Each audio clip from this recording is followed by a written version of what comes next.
ان کے ساتھ بھی آپ نے ایسوسیشن بنائی، وہ اس کا ذرا پس منظر بتائیے. اور جاپان کے ساتھ جو ہے کیا اب ہم دیکھتے ہیں ایک زمانے میں تو زیادہ ہمارے تعلقات معیشت کے صحیح. بہتر تھے، آج کل کچھ لگ رہا ہے کہ ذرا اسٹال ہو گئے.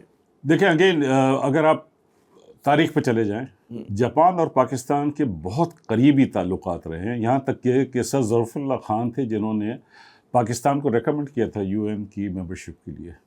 یہ شاید بہت کم لوگوں کو پتہ ہے.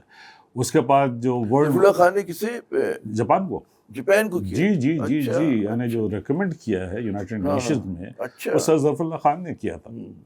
اس کے بعد وار ریپریشن کی بات ہو رہی تھی، پاکستان نے کہا ہم معاف کرتے ہیں، آپ رکھیں، آپ اپنی ڈیولپمنٹ میں لگائیں. یہ حقیقت بتا رہا ہوں میں آپ کو. اس کے بعد ان کے پاس فارن ایکسچینج نہیں تھا، تو ہم نے ان کو ڈیفرڈ کریڈٹ دیا ہے. اور وہ دور بھی تھا اور پھر جرمنی کو بھی دیا. That is the relationship that we have. ہم نے سپورٹ کیا جاپان کو، and then in return what we got was کہ ہم کاٹن ایکسپورٹ کرتے تھے آن اے کریڈٹ بیسس. ان سے ہم مشینری لیتے تھے. ٹیکسٹائل کا جو آج اسٹرینتھ ہے وہ جاپان کی وجہ سے ہے. اب کیا آپ دیکھتے ہیں کہ ٹھیک ہے ہماری تاریخ بڑی سنہری پاکستان جاپان تعلقات کی، بڑی انویسٹمنٹ بھی آئی، ہم نے سب کچھ کیا. آج کل کیا دیکھ رہے ہیں کہ وہ مومنٹم برقرار ہے، اس میں کچھ مشکلات کا شکار ہے وہ؟ جاپانی میری بزنس مین سے کہا سے بات ہوئی تو دراصل مشکل میں ہے. وہ مشکل میں اس لیے دیکھیں وہ اس سچویشن میں آگے ہیں جو ہم تھے امریکہ کے ساتھ شروع میں. جاپان کا اور ان کا جو تعلق ہے امریکہ کا وہ ہے ایز این آکوپیشن فورس.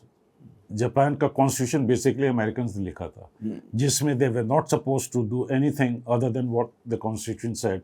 وہ ایک پسٹل بھی نہیں بیچ سکتے تھے، وہ نہ بنا سکتے تھے. اچھا یہ ان کی بھی تھی. ہمارے یہاں ٹینڈرز اگر ہو جائے کوئی آرمی سے گاڑیوں کے لیے خاکی رنگ کی تو وہ نہیں بیچ سکتے. That is how the limitation of that conference was.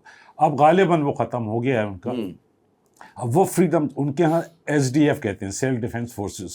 They were only required to have an army to defend them selves.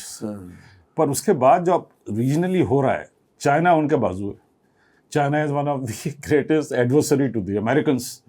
ان کے پاس بیس ہے امریکہ کا اوکیناوا میں. تو اب یہ وہ سچویشن میں آ گیا کہ ہم کیا کریں. اسی Pakistan also went through that phase. اب ان کے پاس آ گیا. جہاں تک پاکستان کی ریلیشن شپ کا تعلق ہے، پاکستان کو ہیلپ کرنے کا تعلق ہے، they are open, they are very much open.